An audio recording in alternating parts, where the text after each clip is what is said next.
In this section of the tutorial, we're going to be covering the drop-down menu tabs found at the top of each page throughout the program, the Budget Cash Flow King program, and we're also going to be covering the hidden row feature that you'll find in a certain portion of the program we'll cover in a few minutes. So we're currently in the home page section, the first page that comes up when you open the program, and the drop-down menu tabs read File, Edit, Row, and Help.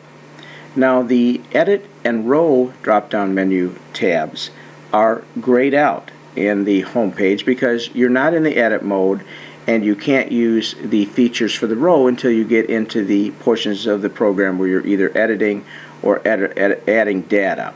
So the first tab, it says File, and under the File drop-down menu tab, the first item under that is Return to Home Screen.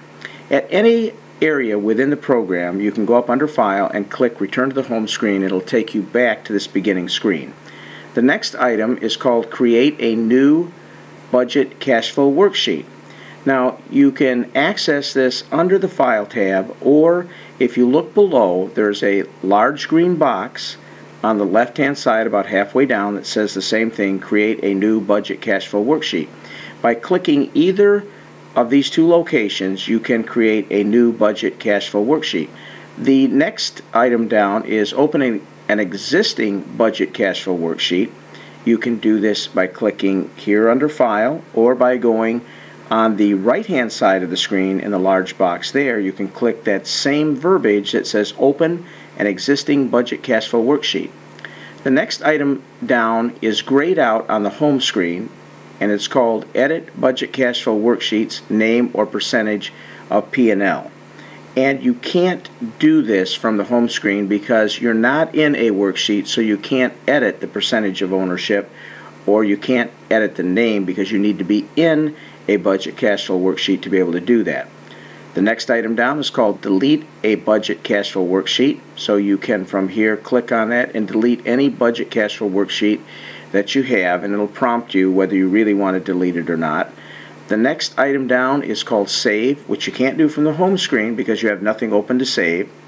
The next item down is called Print, and you can't print anything from the home screen because you need to have a budget open or a global cash flow summary open to be able to print.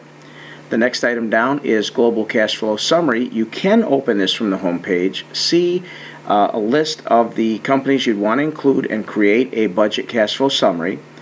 The next item down after that is Import Budget Cash Flow Worksheets, and you can do this from the home page where you can go in and import from a thumb drive or a number of different ways that you can pick where you want to import from, and do this directly from the home page.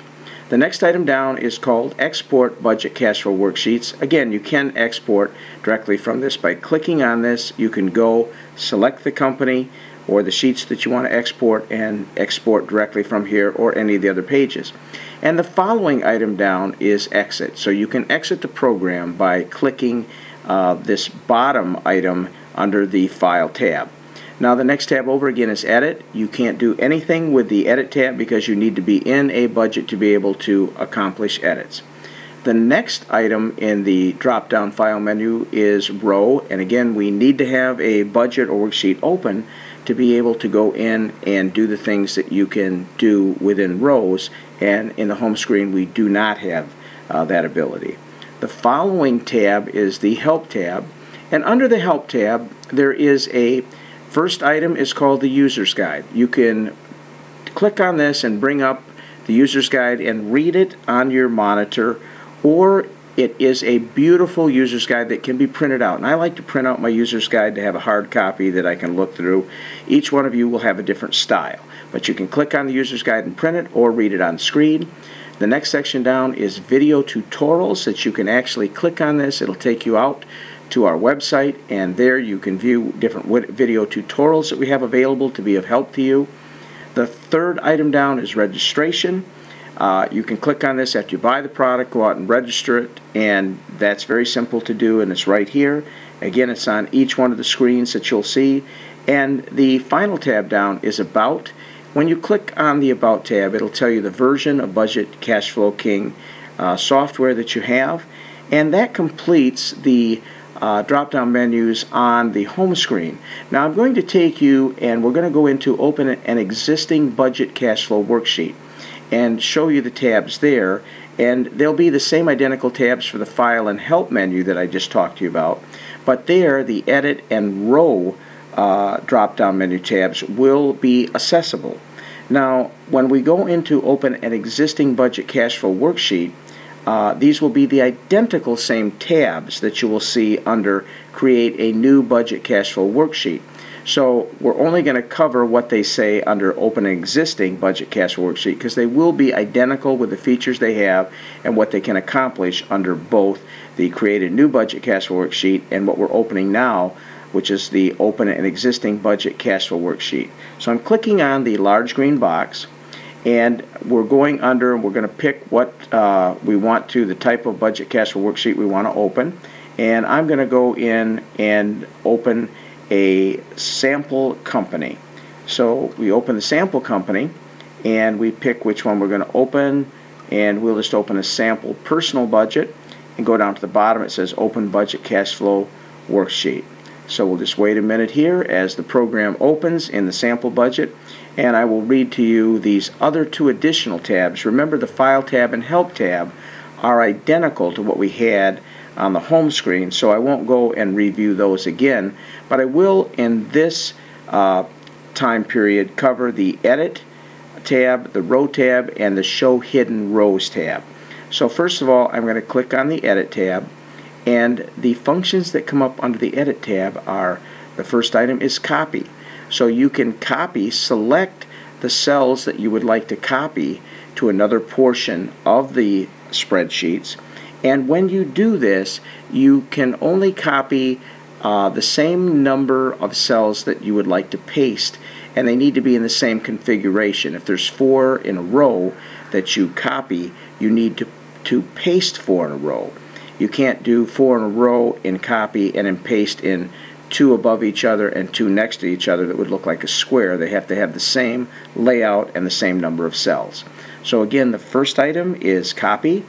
The next item is paste. So after you copy something onto your clipboard, if you will, then you can paste that into the cells that you choose.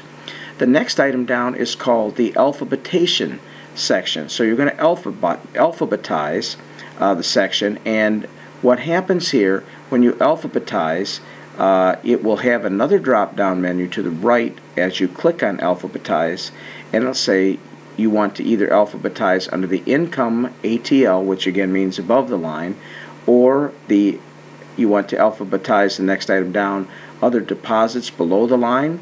The next item down is budget expenses above the line, or other debits below the line. So when you pick alphabetize, you would pick the particular area that you want to alphabetize. So next one we're moving into is zoom. The next item down, zoom, and this goes starting, it'll zoom up to 200%, and it will go all the way down to 50%. The next item under that is custom. So you can click on custom and pick a size that you would like to zoom in or out with. The next item is row, and this is where under row, the first item is insert row above the selected. So you select a row and it inserts the row above that selected row. You can delete a selected row. The third item down is hide a selected row, and the fourth item down is unhide a selected row. So when you're into, and that takes us to this last section where there is a box right below the name of the budget you're creating. It's called show hidden rows. So if you have rows that you have hidden, and you do that again, the hiding of the rows under the row, so if you highlight a row and you pick that you want to hide that selected row, and then you select that, that row will be hidden. Now when it shows the hidden rows, then you click that. There's a little box next to hidden rows, show hidden rows. When you click it, it will have a column that comes up that you'll say where it says hidden in the top descriptive column, and then there are cells in front of each one of the categories. It will show an asterisk in that box for the rows that have been hidden, and those rows that have been hidden in the past that you're showing will come up in a bright yellow color. And when you click on that cell that's hidden and you go up under row and click unhide the selected row, then that yellow color goes away, the asterisk goes away, and that row becomes unhidden. Now the purpose for the unhidden row is very, very important. Since these budgets will keep data for as many years as you can probably imagine, they'll go back and forward. Let's say that 10 years ago you had a car and you had a certain particular car payment for a 4-year period of time, but now that car is paid for. So when you run your newest budget, it would still show that in the budget as that particular car. Maybe it was a 1990 Buick, and so you have a payment there. Well, you don't want to destroy that past data, so if you deleted that row, then it would be gone from your past history, but you don't want it to show up in your current budgets because it's something that's from the past. So if you're in a current budget that has old budget items that don't exist anymore, but you want to keep that information for the past history of your budgets, then you would simply hide that particular budget item. It could be income that you hide, that maybe you used to have another job that's gone, or an expense that is no longer there that's been paid off, that you would actually then just simply hide that row and it wouldn't show up in your new budgets, and the values that were associated with that payment would be taken out of your new budget also. But at any time, if you wanted to go back to 1990s and see what your budget looked like then, you would go back there and click on Show Hidden Rows. They would show up, and then you could decide if you wanted to unhide them for the particular report you're running or whether you would want to leave them still hid.